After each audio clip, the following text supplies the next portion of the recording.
로마서 12장 9절부터 15절의 말씀 우리 천천히 한 목소리로 읽도록 하겠습니다. 사랑에는 거짓이 없나니 악을 미워하고 선에 속하라. 형제를 사랑하여 서로 우애하고 존경하기를 서로 먼저 하며 부지런하여 게으르지 말고 열심을 품고 주를 섬기라. 소망 중에 즐거워하며 환난 중에 참으며 기도에 항상 힘쓰며 성도들의 쓸 것을 공급하며 손 대접하기를 힘쓰라. 너희를 박해하는 자를 축복하라. 축복하고 저주하지 말라. 즐거워하는 자들과 함께 즐거워하고 우는 자들과 함께 울라. 아멘. 예배 가운데 나오신 우리 모든 성도님들 가운데 하나님께서 주시는 놀라운 은혜와 사랑이 날마다 차고 넘치시기를 주님의 이름으로 축복합니다. 네, 명절 연휴 잘 보내고 계신가요? 네. 주말이 껴서 체감상 아주 짧은 것 같이 느껴지는데요. 짧지만 또 알차게 행복하게 보내시면서 또 일상으로 돌아갈 쉼과 회복의 시간 가지시기를 바랍니다. 명절 때 이제 간혹 뉴스를 보면 참 안타까운 소식이 들려올 때가 있습니다. 갑작스러운 사고 소식 같은 것들이 항상 그 뉴스의 한 꼭지를 채우곤 하는데요. 뭐 화재 사고라든지 뭐 교통사고 같은 그런 갑작스러운 사고는 평소에 일어나도 참 안타까운 일인데 더군다나 가족들이 오랜만에 함께 모이는 이 명절 중에 이런 사고 소식이 들려오면 참 마음이 황망한 것 같습니다. 그런데 이런 갑작스러운 사고의 특성은 뭡니까? 아무도 예측을 할 수 없다는 것입니다. 아무도 쉽게 그것을 준비하고 대비할 수 없다는 것입니다.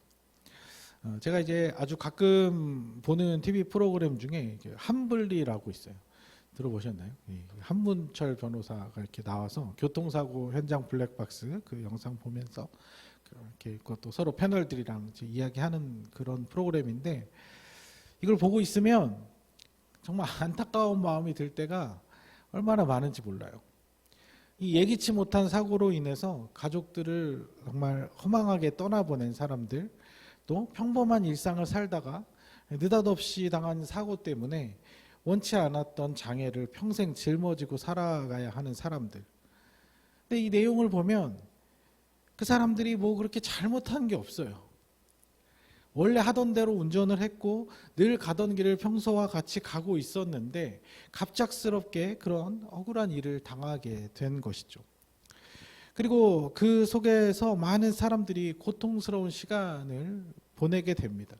이 치료의 과정도 버거운데 억울하게 자기가 잘못한 것도 없이 자기가 다 그 손해를 봐야 되는, 거기에 이런 일들이 도대체 나에게 왜 찾아온 것인지 이런 물음부터, 내가 왜 이런 일을 도대체 당해야 하는 건지, 이게 아무도 잘못한 사람은 밖에 있는데 그 피해자들끼리 그 서로 가족들끼리 서로에게 죄책감을 느끼면서 서로 미안해하면서 또 막 분노하기도 하면서 또 엄청난 트라우마에 시달리기도 하면서 그런 삶을 살아가는 모습들을 볼 때 얼마나 마음이 안타까운지 모릅니다.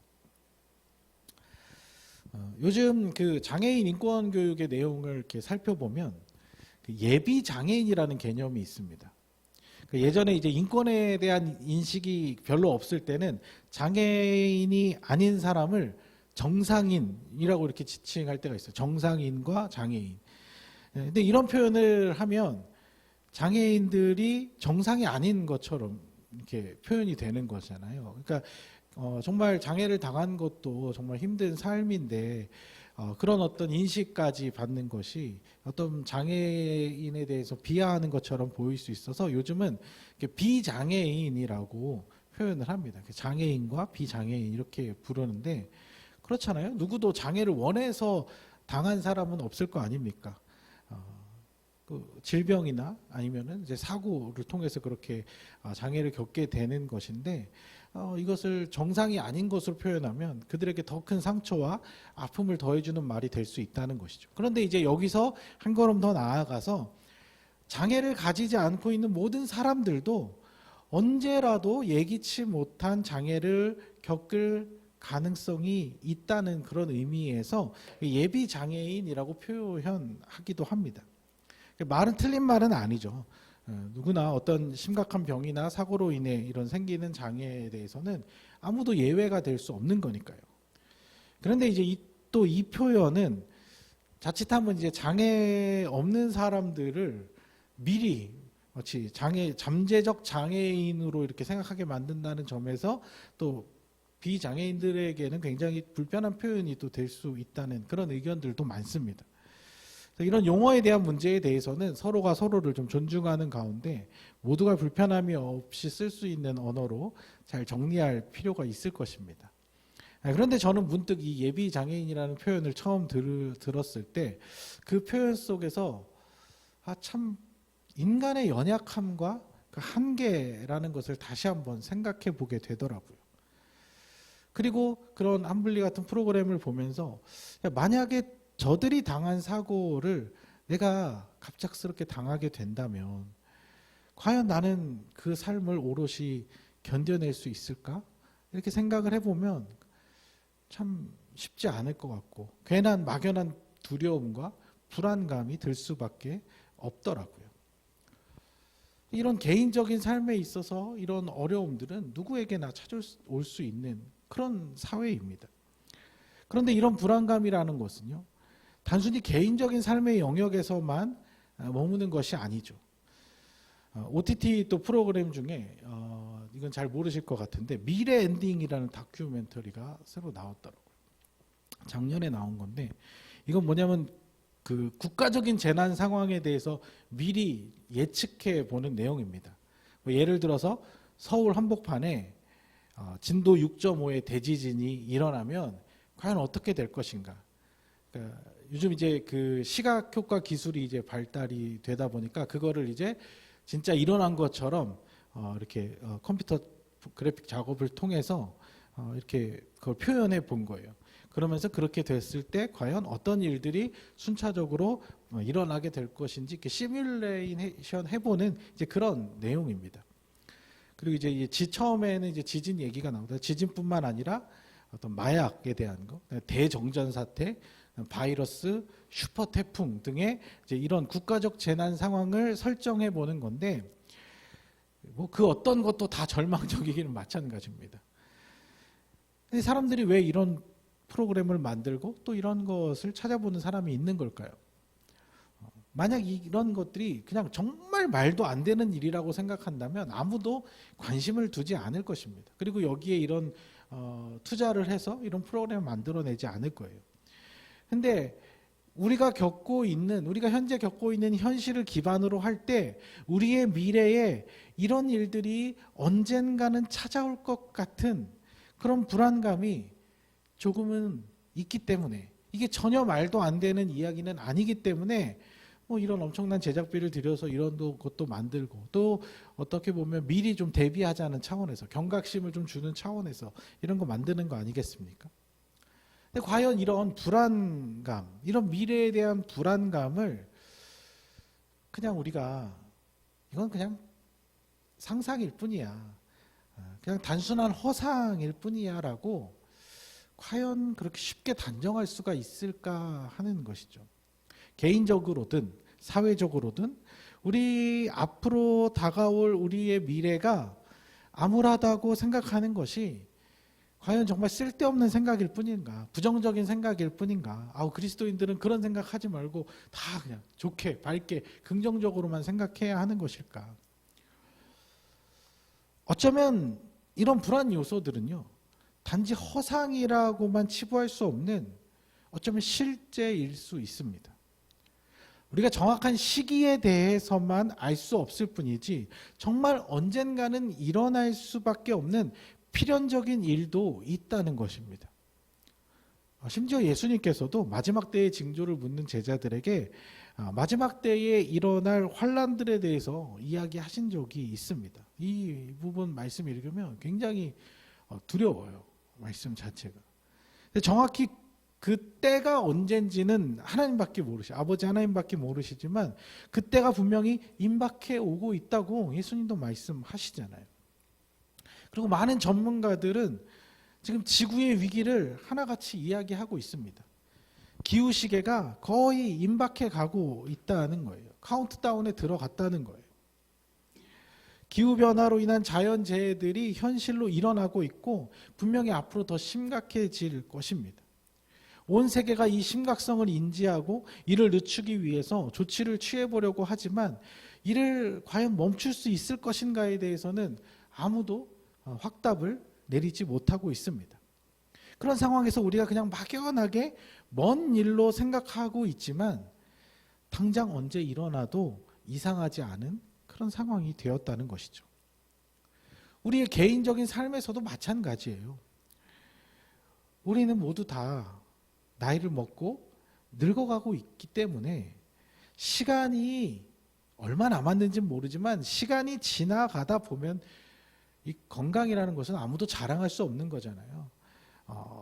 이 건강은 필연적으로 약화될 수밖에 없습니다. 아무리 내가 막으려고 해도 언젠가는 몸에 이상이 오는 그런 순간이 분명히 찾아오게 될 겁니다. 우리는 그런 일들이 막연하게 한 20년, 한 30년 후에나 찾아올 것이라고 생각하지만 아무도 모르는 거죠. 어쩌면 그 시간이 굉장히 우리 앞에 임박하게 남아 있을 수도 있는 거 아니겠습니까? 그러니까 우리 앞에 놓여진 이런 삶의 문제들은요. 지금 이제 뭐 경제적인 어려움 모두가 다 호소하고 있는 이 부분도 마찬가지예요. 지금 당장 올해 지금 초반 지나서 중반기 하반기 지났을 때 과연 이 경제가 지금보다 나아질 것이라고 기대하는 사람이 별로 없습니다.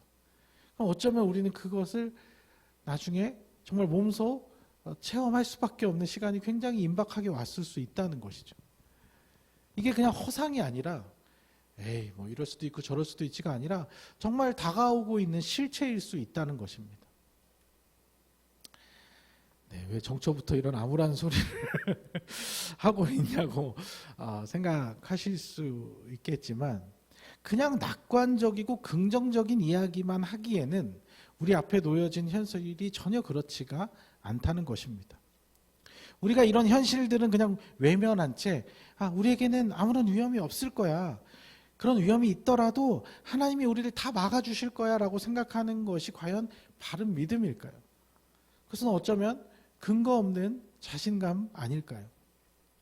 구약 성경에서도 망해가는 이스라엘을 보면서 괜찮아. 하나님 지켜주실 거야. 우리 안 망해. 하나님이 분명히 도와주실 거야. 우리는 하나님의 백성이니까 하나님이 안전하게 우리를 보호해 주실 거야 라고 근거 없는 예언을 떠들었던 거짓 예언자들이 얼마나 많았는지 몰라요. 하나님은 분명히 경고하시는데 너희들 지금 이 상태로 가다가는 내가 너희를 보호해 줄 수 없다. 너희들 지금 아주 임박한 재난과 어려움들이 찾아오게 될 것이라고 경고하고 있지만 너희 삶을 돌이키라고 거기서부터 돌이키라고 그렇게 얘기하시는데 그거에 기울이지 않고 그냥 막연하게 하나님 지켜주실 거야 라고 그렇게 이야기하는 자들, 왕과 백성들은 이런 거짓 예언자들의 그 메시지를 좋아했지만 그것이야말로 허상이었습니다. 결국에는 임박한 진노를 피할 수가 없었던 것이죠. 세상이 이렇게 암울하게 지금 돌아가고 있는데 너나 할 거 없이 다 힘들게 살아가고 있는데 그리스도인들은 하나님이 나 보호해 주실 거야. 우리는 하나님 자녀잖아. 모든 어려움 다 비켜가게 해주실 거야 라고 그렇게만 생각하면 그래서 현실과는 동떨어진 어떤 그런 신념 속에만 머무는 거 그게 정말 과연 바른 믿음일까? 좋은 믿음일까? 그러면서 세상 다 망해도 대한민국 힘들어지고 온 세계가 다 전쟁과 그런 재난으로 힘들어져도 하나님께서 그래도 나 잘 살게 도와주시면 그냥 그만 아닌가. 나만 행복하게 해주시면 그만 아닌가. 그리스도인들 보호해 주시면 그래서 그 가운데서도 우리 잘 살면 얼마나 좋은가. 이렇게 생각하는 게 이게 정상적인 그리스도인의 사고가 맞냐는 거예요. 아니에요. 이렇게 생각하는 것은요, 오히려 하나님이랑 상관없는 지극히 세상적인 가치의 관점입니다. 한번 생각해 보세요. 자, 이 세상의 가치관은 뭐냐면요, 상대적 비교를 통해서 행복을 이해해요. 그러니까 세상적 기준에서는요, 다 같이 잘 되는 건 별로 행복이 아니에요. 그렇잖아요. 다 중간에 그대로 있고 내가 이렇게 올라서야지, 내가 잘 돼야지, 나만 성공해야지, 나만 부자가 돼야지, 그래야 세상적 기준에서는 내가 행복감을 더 많이 느낄 수 있고 행복이라고 생각하는 거예요. 나에게 100억이 생겼는데 전 국민이 다 100억이 생기면 그건 그냥 별 의미가 없는 일이 되는 거예요.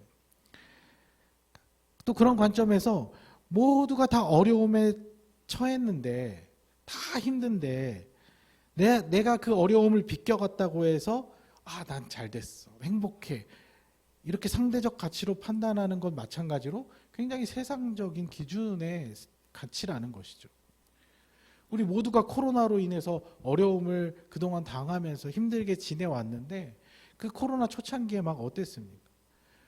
많은 사람들이 그것으로 인해서 이게 그때는 증상이 더 심하고 정말 힘들어하는 사람들 많고 경제적으로도 정말 너무나 힘든 상황들이 많았는데, 야, 우리 교회만 코로나 걸린 사람 없다고, 하나님이 우리 교회만 지켜주신다고 그렇게 자랑하는 게, 그건 극도로 이기적이고 자기중심적인 세상적 관점일 수밖에 없다는 거예요.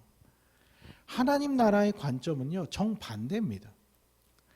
모두가 행복을 누릴 수 있는 세상을 만들기 위해서 내가 낮아지는 거예요. 내가 희생하고 내가 배려하고 내가 수고하는 거예요. 코로나 때 그 의료업종에 있는 분들 그렇게 밤낮 가리지 않고 고생하면서 국민들을 위해서 희생하고 봉사하고, 그래서 나라를 조금이라도 위험으로부터 벗어나게 하는 그런 정신이 사실 그리스도인의 관점이어야 한다는 것이죠. 남들 다 힘든데 나만 잘 되면 그것으로 인해서 좋은 게 아니라 그 힘들어하는 사람들 때문에 나도 마음이 아파야 그게 정상적인 그리스도인이에요. 대부분 다 그래도 괜찮게 잘 살고 있는데 정말 어떤 한두 사람이 너무나도 억울하고 너무나도 힘든 일을 겪고 있으면 그것 때문에 안타까워서 속상해서 같이 울어줄 수 있는 게, 그게 정상적인 하나님의 자녀들의 관점이어야 한다는 것이죠. 우리 명절 때 가족들이 다 함께 모였어요. 근데 형제들 다 힘들고, 근데 나는 올해 그래도 좀 잘 됐어. 잘 됐어. 근데 거기서 눈치 없이 막 나 잘 됐다고 막 그렇게 이야기하면 분위기 참 좋겠죠. 그렇지 않잖아요. 괜히 눈치 보게 되고, 좋은 일 있어도 사실 좋다고 다 말 못하는 게 당연한 거잖아요. 정말 그 앞에서 눈치 없이 막 자기 자랑만 늘어놓는 사람이라면 정말 철딱선이 없는 그런 사람인 것이죠. 우리 하나님은요, 나만의 하나님이 아니에요. 우리가 믿고 따르는 하나님은 내 개인적인 신이 아니라는 거죠. 내 삶만 안위하고 내 삶만 보살펴 주시는 분이 아니에요. 물론 나에게 좋으신 분 맞죠. 나에게 정말 너무나도 좋으신 분인 건 맞지만, 하나님이라는 존재를 나의 존재 안에 가둬놓을 수는 없다는 것입니다.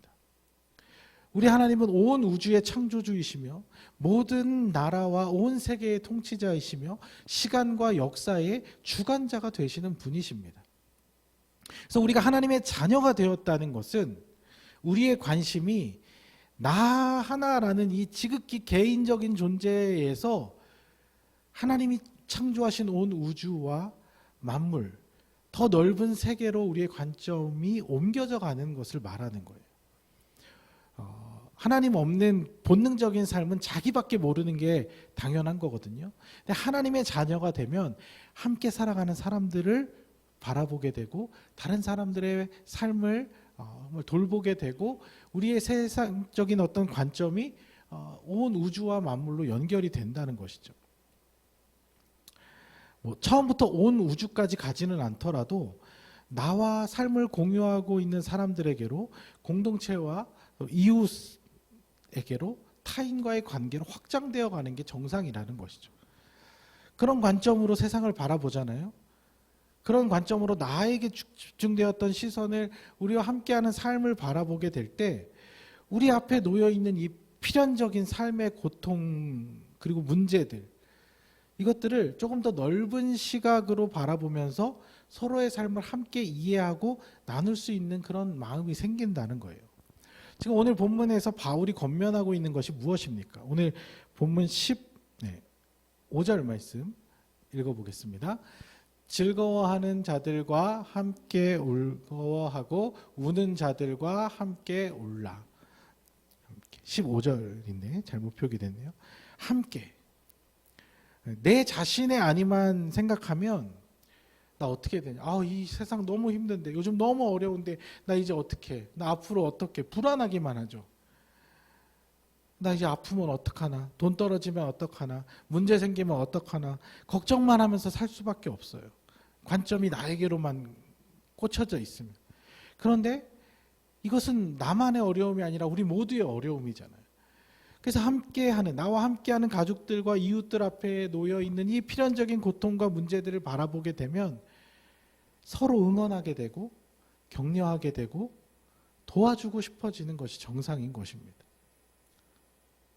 나도 너무 힘들지만 우리 아버지 어머니는 얼마나 힘드실까? 나는 그래도 젊어서 이겨낼 어떤 방법이라도 있는데 우리 어머니 아버지는 얼마나 막막하실까? 나도 너무 버겁지만 내 형제들, 내 자매들도 나와 똑같은 이런 힘든 어려운 문제들을 지금 겪고 있을 텐데 얼마나 고생이 많을까? 나도 하루하루가 정말 힘들지만 내 자녀들은, 내 친구들은, 내 동료들은 그 나름대로 얼마나 또 힘든 일들을 이겨내기 위해서 말도 못하고 정말 뒤에서 아등바등 얼마나 힘들게 살아가고 있을까? 저들도 나보다 그렇게 나은 게 없는데, 나만큼 연약한데, 나만큼 힘들 텐데 하면서 함께 이 삶의 문제와 어려움들을 극복해 나가는 동지로 여겨질 수가 있는 것이죠. 그 관점이 나 힘든 것만 생각하면, 나 힘들어, 나 어려워 이렇게 생각하면 이런 마음이 안 들어요. 그냥 다 세상이 나를 힘들게 하는 것 같고 내 주변 사람들도 다 나를 힘들게 하는 것 같이만 느껴지죠. 근데 그것은 내 앞에만 놓여진 어려움이 아니라 우리 모두 앞에 놓여진 어려움이라는 것입니다. 아직 이제 명절 연휴가 조금 남았잖아요. 가족들, 친척들 이렇게 모여서 얼굴 보면서 이렇게 함께 할 때 그들을 생각하면서 함께 이런 마음으로 기도하면 좋을 것 같아요. 하나님, 나도 힘들지만 저들도 힘들어요. 하나님 도와주세요. 어떻게 하면 우리 식구들 모두 다 행복해질 수 있을까요? 우리 앞에 이 필연적인 아픔과 문제들이 언젠가는 찾아오게 될 것인데 우리가 이 일들을 어떻게 넘어설 수 있을까요? 하나님, 우리에게는 이겨낼 힘이 없어요. 하나님, 도움이 필요합니다. 하나님, 우리 모든 식구들이, 우리 모든 이웃들이 다 함께 행복하게 잘 살 수 있도록 우리에게 소망이 되어주세요. 우리에게 지혜와 능력이 되어주세요. 이렇게 기도하는 마음이 필요한 것이죠. 12절의 말씀도 한번 읽어보겠습니다. 소망 중에 즐거워하며 환난 중에 참으며 기도에 항상 힘쓰며. 소망을 바라보면서 같이 그 힘든 것들을 겪어내면서 같이 서로 기도해 주면서 같이 이겨나가는 것입니다. 이 필연적인 삶의 고통과 아픔을 극복할 수 있게 도와주실 분은 사람이 아니고 내 주변에 어떤 존재가 아니고 바로 우리 하나님 한 분밖에 없다는 것입니다. 여러분들, 하나님은요, 이 땅의 아픔과 고통을, 그래서 우리의 삶에 지금 앞에 놓여 있는 이 어려움들을 만들어내시는 원인 제공자가 아니라 이 문제를 해결해 가시는 해결자이십니다. 우리가 오해하면 안 돼요. 하나님이 내 앞에 인생의 문제들을, 하나님이 막 나를 시험하기 위해서, 나를 어렵게 하기 위해서 문제들을 막 놓고 계시는 게 아니에요. 원인 제공자는 우리예요, 우리. 인간이 하나님의 다스림을 거부하고 떠났기 때문에 하나님 없이 공허한 마음으로 살아가는 인간들이 만들어 놓은 이 세계가 모두에게 고통과 아픔을 계속 반복적으로 주는 이런 엉망진창의 세계를 만들어 나가고 있는 거예요. 인간들이 지금 이 지구를 아프게 하고 피폐하게 하고 서로를 아프게 하는 것입니다. 하나님께서는 이것을 지금 고쳐주시겠다고, 회복해 주시겠다고, 결정적으로 예수님까지 우리에게 보내셔서 이 근본적인 우리의 문제를 해결하시기 위해서 지금도 힘쓰고 계시는 것입니다. 우리가 그 하나님의 통치와 다스림 안으로 들어가기만 한다면 이 삶의 고통과 아픔을 함께 이겨낼 수 있는, 극복해낼 수 있는 힘과 도움을 얻게 될 수 있다는 것이죠. 그게 우리가 지금 계속해서 나누고 있는 복음의 메시지 아닙니까? 세상의 다스림 속에서는 그것이 절대로 바뀌지를 않습니다. 세상에서 내가 행복을 누리려면 제일 높은 자리에 올라가는 수밖에 없어요. 그런데 그거 내려놓고, 그 욕심 내려놓고 하나님의 다스림과 통치 안으로 들어가면 참된, 세상이 줄 수 없는 참된 행복을 누릴 수 있다는 것이죠. 또 하나님은 이 땅에 지금 이 아픔과 고통에 대해서 아무런 관심 없이 우리를 그냥 방치해 두시는 분이 아니에요. 아주 세세하게 이 문제를 지금 바로 잡고 계시는 치료자가 되시는 분입니다. 방치하고 더 망가뜨리는 것은 우리 인간들이 지금 하고 있는 일들이에요. 우리는 스스로 선을 행할 능력이 없기 때문에 폭력적이고 파괴적인 일들을 멈추지 않고 하나님의 세계를 지속적으로 망가뜨리고 있는 것입니다. 이를 해결할 방법은 우리의 모든 폭력성과 파괴적 본성을 다 끌어안으시고 십자가에서 우리를 용서하신 예수님의 사랑밖에 없다는 것이죠.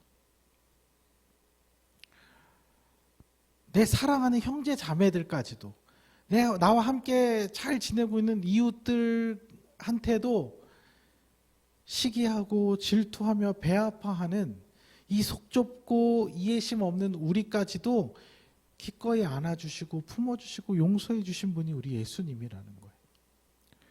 그 예수님께서 우리의 영혼을, 우리의 삶을 다스려주지 않는다면 우리는 여전히 미움과 다툼을 끊임없이 반복하며 살아가게 될 것입니다. 사촌이 땅을 사면 배가 아픈 게 인간의 본성이에요. 함께 즐거워하지 못하는 것. 그런데 그것을, 우리의 그 본성을 바꿔주실 분이 우리 하나님밖에 없다는 것이죠. 여러분들, 우리 앞에 놓여있는 현실은 암울한 게 맞아요. 힘들다 하는데 우리가 지금까지 힘들다 하던 때보다 더 힘들어지고 있는 상황입니다.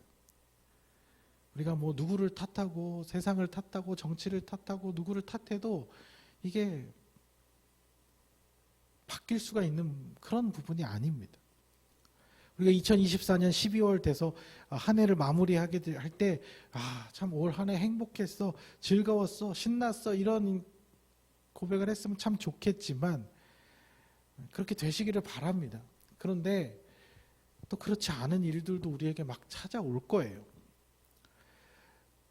하지만 우리가 하나님의 다스림 안에 있다면, 우리가 그 하나님의 사랑으로 서로를 꼭 붙잡고 있을 수 있다면 절대 그 어려움들이 간헐적으로 우리를 힘들게 하고 우리의 마음을 참 아프게 할지 모르지만 절대 그것이 우리의 삶을 무너뜨리지까지는 못할 겁니다.